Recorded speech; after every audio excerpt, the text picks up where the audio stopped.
ನಮಸ್ತೆ Karnataka, welcome to dream x bikes. ಒಂದು budget friendly ಇರೋ ಬೈಕ್ನ ತಂದಿದ್ದೀನಿ. ಅದಕ್ಕೂ ಮೊದಲು ಗಾಡಿನ ಒಂದ್ಸಲ ನೋಡ್ಕೊಂಡ್ ಬರೋಣ ಬನ್ನಿ.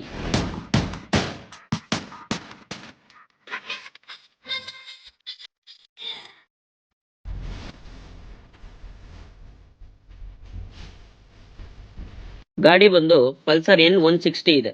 2023 ಮಾಡಲ್ ಆಗಿದೆ. ಸಿಂಗಲ್ ಓನರ್ ಇದೆ. 29,000 ಕಿಲೋಮೀಟರ್ ರನ್ ಆಗಿದೆ. ಆಫರ್ ಬಂದು ಫಸ್ಟ್ ಪಾರ್ಟಿ ಇನ್ಶೂರೆನ್ಸ್ ರನ್ನಿಂಗ್ ಇರುತ್ತೆ. RC ಟ್ರಾನ್ಸ್ಫರ್ ಕೂಡ ಫ್ರೀ ಇರುತ್ತೆ. ಒನ್ ಸರ್ವಿಸ್ ಕೂಡ ಆಗಿರುತ್ತೆ. ಹಾಗೆ 3 days ಬೈಬ್ಯಾಕ್ ವ್ಯಾರಂಟಿನೂ ಕೊಡ್ತಾ ಇದ್ದೀನಿ. ಇಂಜಿನ್ ಅಲ್ಲಿ ಪ್ರಾಬ್ಲಮ್ ಇದ್ರೆ ಮಾತ್ರ ಬೇಕು ಅಂದ್ರೆ ರೆಡಿ ಮಾಡಿಸ್ತೀವಿ, ಬೇಡ ಅಂದ್ರೆ ಫುಲ್ ಅಮೌಂಟ್ ರೀಫಂಡ್ ಮಾಡ್ತೀವಿ. ಈ ಪೇಜ್ ನ ಉದ್ದೇಶ ಇಷ್ಟೇ, ನಮ್ಮ ಫಾಲೋವರ್ಸ್ಗೆ ಕಡಿಮೆ ಬೆಲೆಯಲ್ಲಿ ಕ್ವಾಲಿಟಿ ವೆಹಿಕಲ್ ನ ತಲುಪಿಸೋದು. ನೀವು ಇದೇ ಗಾಡಿ ಹೊಸ ತಗೊಳ್ತೀರಾ ಅಂದ್ರೆ 1,61,000 ಆಗುತ್ತೆ. ಆದ್ರೆ ನಾವು ನಿಮಗೆ ಕೊಡ್ತಾ ಇರೋ ಬೆಲೆ ಎಷ್ಟಂದ್ರೆ 75,000. ಇದು ಫಿಕ್ಸ್ಡ್ ಪ್ರೈಸ್ ಆಗಿರುತ್ತೆ. ಇನ್ನೂ ಡೀಟೇಲ್ಸ್ ಬೇಕು ಅಂದ್ರೆ ಮೇಲೆ ಕಾಣಿಸ್ತಾ ಇರೋ ನಂಬರ್ಗೆ ಕಾಲ್ ಮಾಡಿ, ಮೆಸೇಜ್ ಮಾಡಿ. ಹಾಗೆ ನಮ್ಮ ಪೇಜ್ನ ಫಾಲೋ ಮಾಡಿ, ಲೈಕ್ ಮಾಡಿ, ಶೇರ್ ಮಾಡಿ. ನೆಕ್ಸ್ಟ್ ವಿಡಿಯೋದಲ್ಲಿ ಸಿಗೋಣ. ಬಾಯ್.